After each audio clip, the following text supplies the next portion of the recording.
All right. First of all, the first question we're going to deal with today is about ADHD and RSD. What is RSD? Well, RSD to me is reflex sympathetic dystrophy, or type 1 pain syndrome. It has nothing to do with attention deficit disorder. So I'm not sure. All right. Dr. Bailey did prepare a book, and we have a number of these, and the title is The Psychology of Child Rearing. And within it, you go ahead. Is natural ways to treat attention deficit disorder. So adults or kids, it's got all the natural things in there. It's a series of handouts we did, and I put them in a little booklet, and you're welcome to get hold of Judith and get a copy of them. So alternates to Ritalin and Strattera and Vyvanse and Adderall. Interesting, there's an Adderall shortage all over, and people that are used to taking it are having a lot of difficulty because suddenly they're back to their non-focus, can't get anything done, continue to try to get through life from one crisis to another. But there are natural ways, and some of the ways, of course, are easier than others. There's nutrition, which is a big one. A lot of people eat fast food, and they keep themselves going with Starbucks and caffeine and alcohol and things like that, keep them up and going and running hard. But of course, that only has its limits, and then that's going to make it worse, because then you're not going to be able to focus, and you're not going to be able to relax, and et cetera, et cetera. So some of the things we see in attention deficit disorder deficiency is zinc. Again, we saw this with coronavirus, that the big deal with the immune system is people weren't getting any zinc. They were just going out to eat all the time.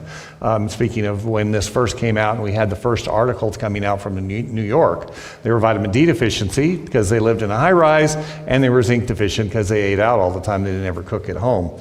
Zinc is easy if you eat peanuts or any seeds. So nuts, they're going to have lots of zinc in there.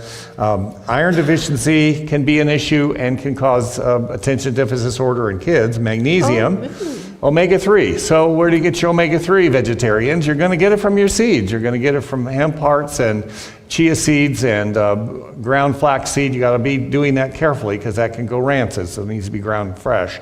But any of the seeds will give you your omega-3. L-theanine and tyrosine all help. Having a nutrient-rich breakfast, not a bagel or a sausage biscuit on the way to work.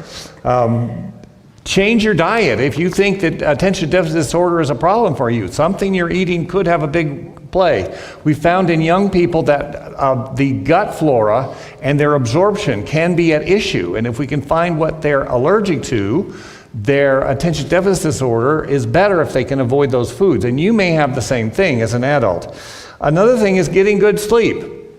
We stay up all night on our phones or are watching TV. We need to go to bed at the same time, get the same amount of quality sleep. Your best sleep is before midnight.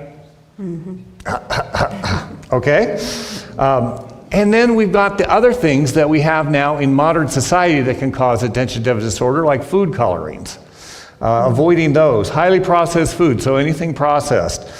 They can all worsen ADHD symptoms, and they cause the food coloring and the artificial things and the flavors and all those things, the processed foods, the highly processed vegetable oils, they all cause inflammation in the brain.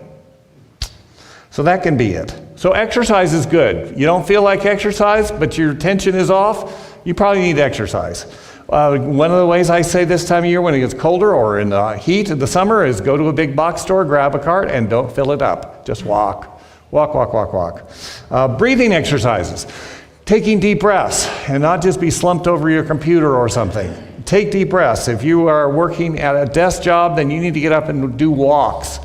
Everybody else is having a smoke break or a coffee break. You can get up and be doing the walking. Walk around the building. Be Jericho. Walk around that building and see if it falls. No, I'm just kidding. Journaling helps. Do you know that? You can see what's worked and what's not worked. You can find out.